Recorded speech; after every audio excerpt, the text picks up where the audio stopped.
So I thought today we'd talk a little bit about sexual attraction, sexual compatibility, Yeah, whatever you want to talk about it. Because we hear in the groups women that will say they love their partner, they want to grow old with them, but there's no sexual attraction. There's no sex. Yeah. And there's no sex. Yeah. And they don't know what to do.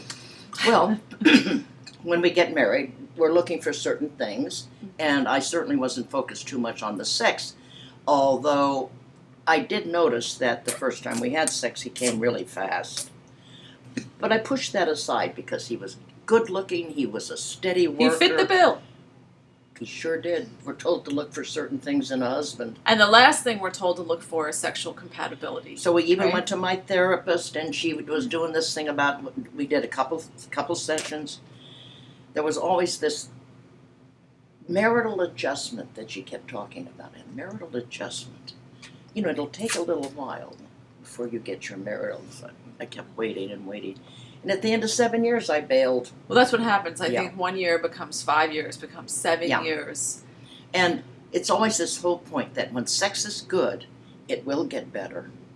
When sex is bad or difficult, it'll be a problem. It gets worse. That's what you said. Because we were talking about it this weekend. I was going to be nice about it. I know, but you said if it's good, it gets better. If it's bad, it gets worse. And I think that's very true. Yeah. Sex is intimacy. You know, I had a friend who was a therapist, and I was talking about a relationship, and I didn't know if I should move forward with it. And she said to me, the best advice I ever got, she said, the truth is in the bedroom. And we very rarely look to the bedroom to figure as the barometer of our relationships. Or that's the only thing we're looking at, and all the other aspects are forgotten. Get it? So a lot of us get married because the sex is good, but he turns out to be, you know, a drunk or not. That happened to me. Drug addict, alcoholic. The sex is great, you know. So how do we balance those things? And you know, that's where we hit up upon, you know, our definitions of relationships and monogamy and poly, and how do we work out a balance in our lives? Well, you know, my darling girlfriend recently was talking. She's been dating one woman, and they're only having sex, just the two of them. So the same thing takes place with women. Yeah, sure. And she finally had sex with someone else outside of the relationship. And when I talked to her a couple of days ago, she said, you know, I really felt appreciated.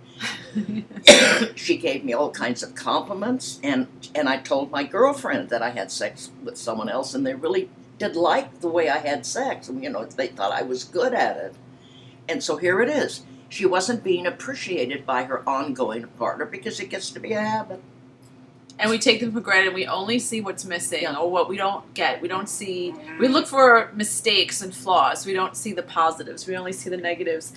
So that's the good part about having sex outside your relationship, is that someone else will see your qualities and compliment you, and you go, oh, I really am good. Well, that was that woman who said, you know, when she stepped out of her marriage, she realized that she was dynamite in bed, and she had no idea. She said, I'm great. This was her first sex partner, was her husband, and now she's like, I had no idea. Yeah.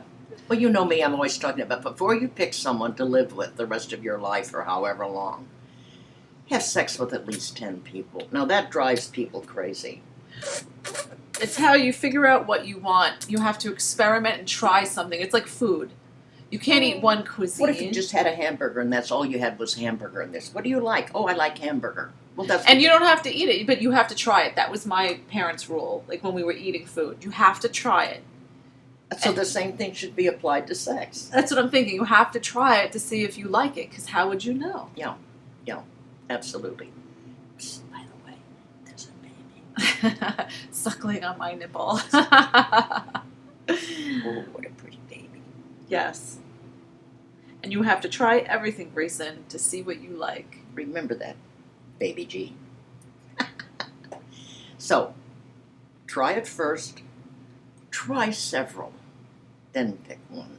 And you know, I'm going to write an essay about monogamy because I just can't deal with it. And everybody thinks there's something wrong with me. Well, you're going to have monogamous periods, and it's something that you talk about with your partner.